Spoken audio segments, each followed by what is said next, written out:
All right, guys, we're here with Ben Stoner of House Fab as well as Jam Factory. So we're here with David from C&R Racing. All in all, we kind of just play around, do our thing. We're all racers at Pegasus. So, Mike Loom from Professional Awesome. So this is our Evo 8.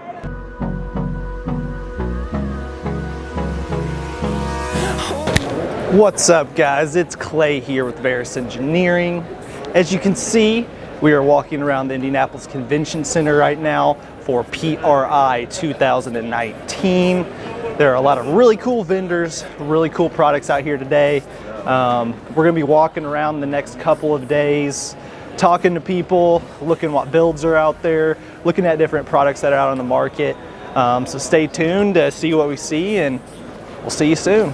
Till my shadow turns to sun rays, and on we'll go through the wastelands, through the highways, and on we'll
All right, guys, we're here with Ben Stoner of House Fab as well as Jam Factory. Ben, can you tell us a little bit about the Jam Factory Motorplex? Absolutely. What's up, guys? What's up, Clay? So the Jam Factory Motorplex is a new development going in out by Lucas Oil Raceway, and we're going to house motorsports companies, automotive enthusiasts, chassis shops, anybody that would build a car or have anything to do with the motorsports industry. And the unique thing about this project is it's going to allow you to have access to the track for testing, development, customer training, anything you need to do, set up a car, that kind of stuff, be safe, be on a track, be somewhere you can get results. And everybody will complement each other. We have an event space, space where car people can get together, have a car show, cruise in, events, manufacturers can set up displays, things like that. And we're really excited about it. All right, Ben, so my question to you is, how did you come up with the idea for the Jam Factory? Well, this all started because my shop needed a new space, and we wanted somewhere, whether we had somewhere out in the country where we could maybe build our own racetrack, buy an old racetrack, somewhere we knew we needed to be on track regularly, and we needed to have access to a track nearby the shop or have the shop at a racetrack. So that kind of started this, and conversations with Lucas Oil Raceway about long-term lease and being able to use their track facility during the day led to this development idea. What is your development plan for the Jam Factory? So we're going to do the build out in 3 different phases. We're going to start with phase 1, which will be our new shop, as well as 28,000 square feet that will house 4,000 square foot individual lots for businesses, and then each phase will add more buildings on, and then we also have another section for commercial, potential hotel, office space, gas stations, restaurants, things like that that will be brought in somewhere along phase 2 or 3. When do you expect to break ground on this project? So our goal for the project is to start breaking ground sometime summer 2020. I have one of these helmets.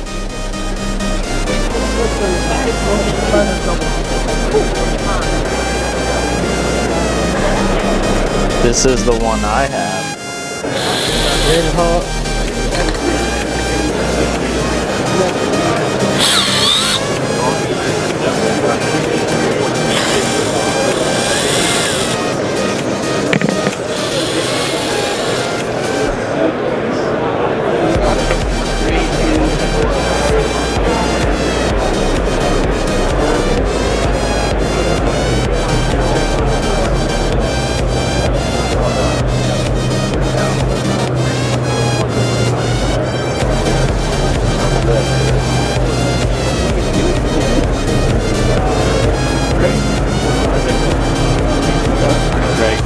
So if I remember correctly, this used to be a Corvette.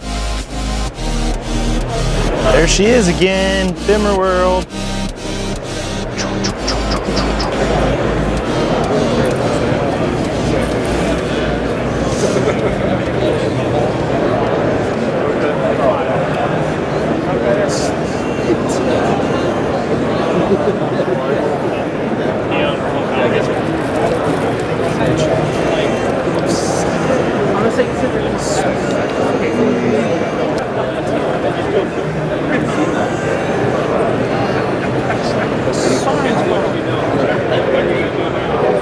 All right, guys, we're here with David from C&R Racing. Today, David's just going to go over a couple of the cool products that they have here at the show. David, the floor is yours. Perfect. Yeah, we just wanted to bring some new cool technology that we've been doing out to the show. CMO, we brought a lot of cool stuff. We wanted to just kind of bring it over to PRI too, just to show what all we're capable of. So the first thing I kind of want to show you is this non-planar core technology. So in essence, you see a radiator that's just square, it's flat, it's in the same plane and stuff like that. Well, this guy is actually a three-dimensional curve, so it's kind of like a helix is what it is. And it's just something that we've been developing over time, and a lot of Formula One guys are actually using this stuff.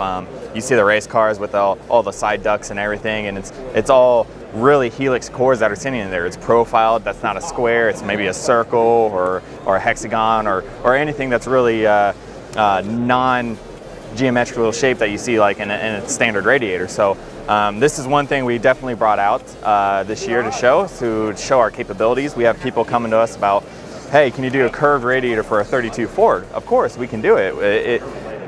Our options are endless, and so this is definitely one reason why we wanted to bring something out to show what we're capable of. Another thing we're actually showing as well is more of our bar and plate and cold plate technology stuff. So you can see here we have our circular bar and plate guy that's more aerospace. Then obviously a lot of our curved coolers or wavy coolers is what we call it.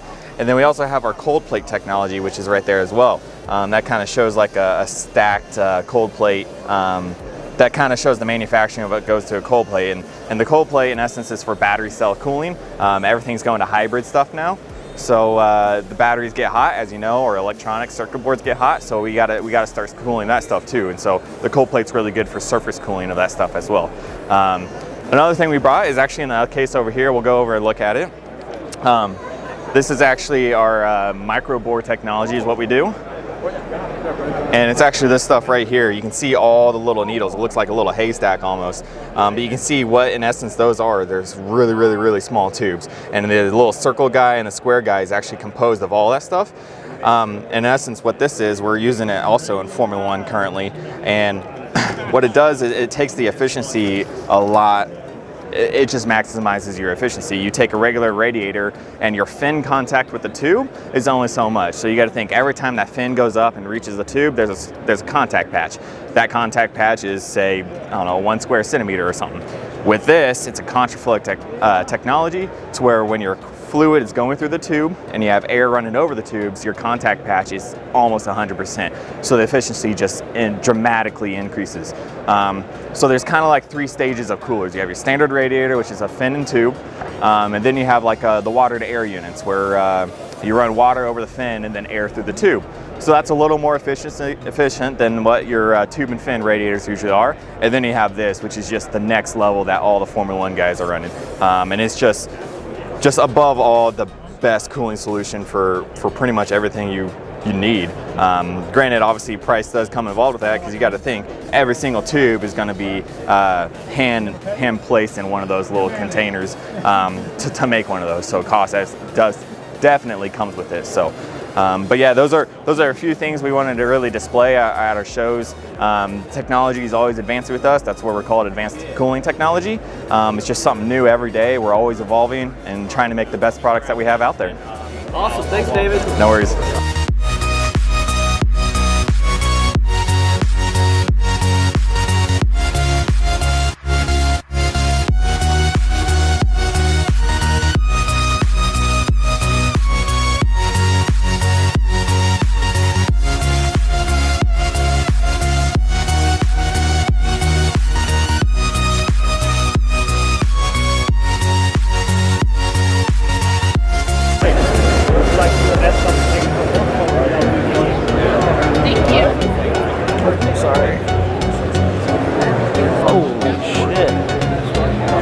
guy's a monster.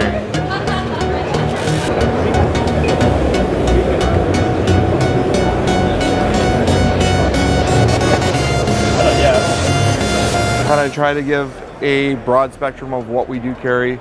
We also are your in-stock source for anti-gravity batteries, Pegasus silicone hose joiners, and these baller fabrication donuts. I know some of you guys out there are always looking for something to make that tight bend. This is it. We got these in stainless and aluminum. Super awesome pricing, and I got them in stock, whereas some of the previous suppliers don't have them on hand. We also do a little bit of Weber carbs. We've recently become the ITG importer for the ITG air filters. All in all, we kind of just play around, do our thing.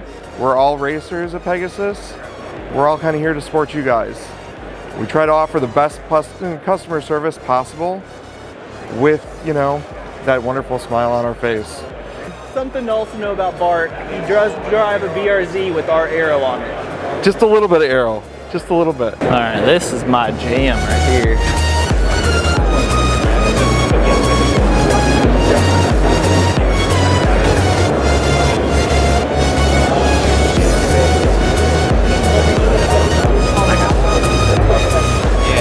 But I'm not letting you.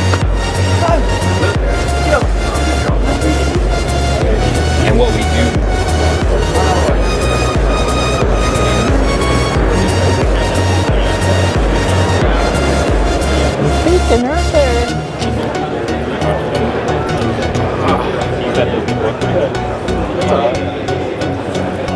It's crazy. You gotta get the inlet shot.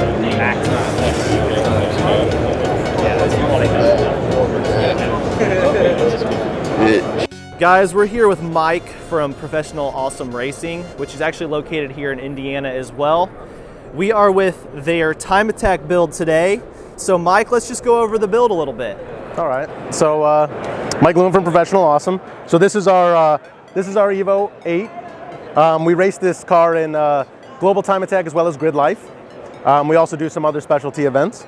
But basically, this is our Evo 8. It's in the unlimited class, so it's in the highest class available in terms of chassis cars. Makes about 750 horsepower on full tilt, weighs about 2,600 pounds.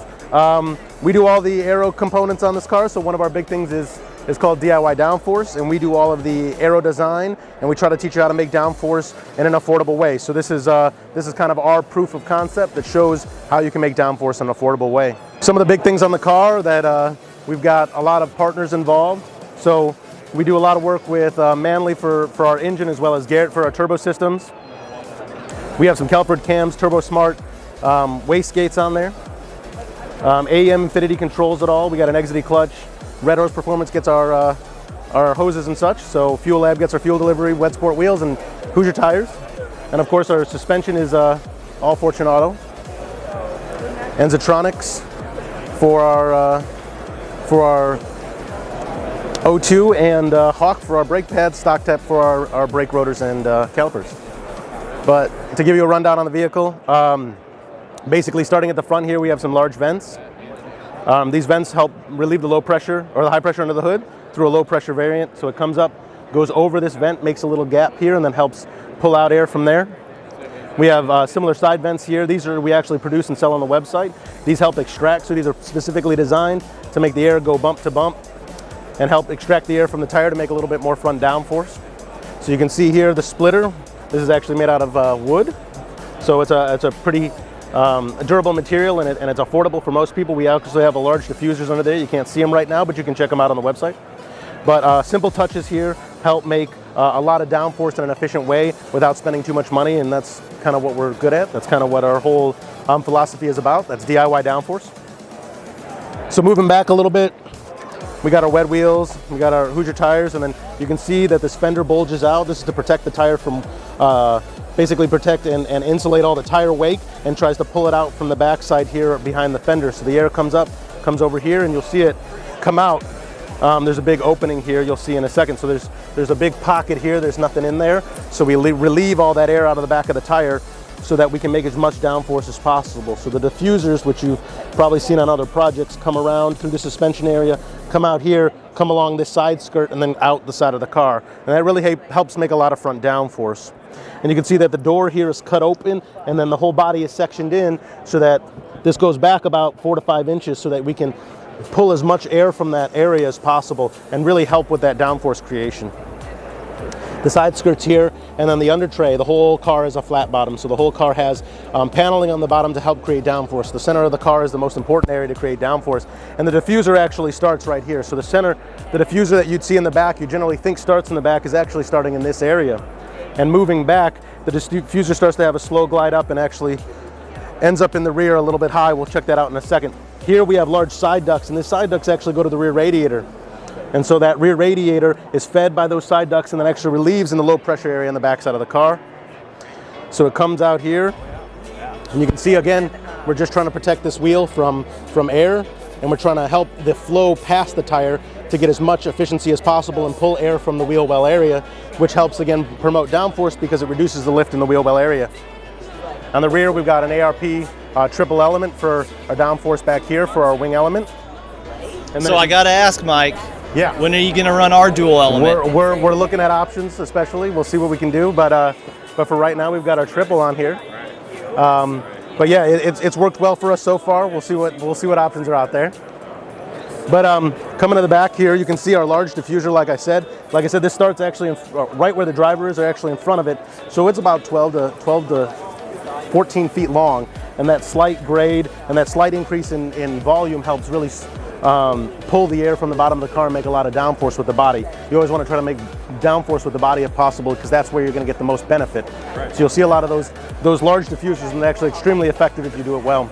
And then, like I said, the rear radiator element, you can see that we've got a large outlet right here, and this is where all the air comes out for the radiator. So you can see the radiator core there, and the fans pull that air out. And since this is a large low pressure zone back here because of the wake of the car, there's actually quite a bit of pull from this area, and filling that volume actually does a couple different things. It reduces drag, as well as helps pull the mass flow through that radiator and makes it actually very efficient comparatively to a car on the front, you know, a radiator that's got a front mount instead of this rear mount configuration. So that's good. Here we've got a little ducktail spoiler here, and this is just a secondary element to try to increase efficiency under the main element here. So it helps close this gap a little bit, and then feeds the velocity a little higher under the bottom side of the wing here, and makes this more efficient, as well as makes the radiator more efficient and helps pull more air from the diffuser. So all these three systems are all designed to work together to make them all more efficient and make more downforce, reduce drag, and overall make the car just a faster car. Awesome, Mike. Thank you for your time, and we are definitely excited to see the car in action this year. Thank you. Motor.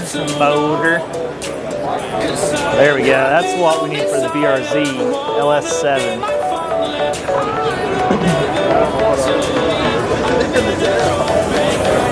I do kind of wonder.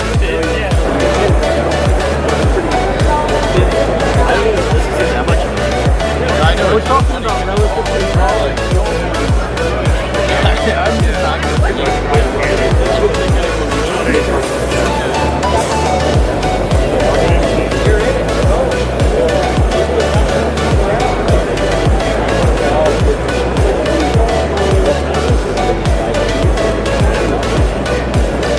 But what is it?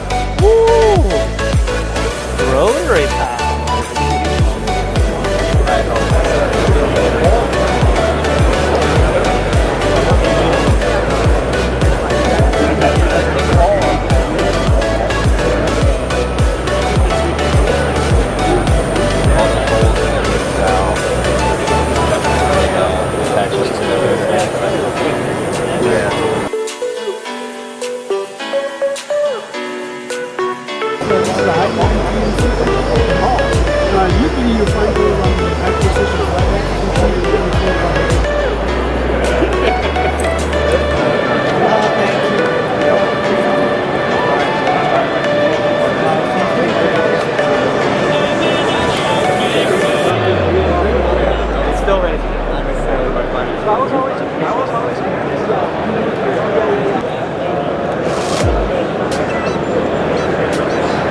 Take the accelerator one side. That will dry the glue for you. Chemically. Put the glue on the other side. So you never have to mix anything. Again, it's a couple of drops. Let it spread. Put it together, give it 5 or 6 seconds. That accelerator is chemically drying the glue. Wow. You flip it over, it's been broke a few times. It always breaks somewhere other than where it's screwed. Go that one way.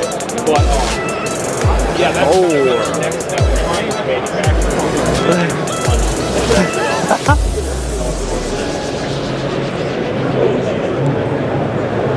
Dude, this thing is gnarly. There's nothing.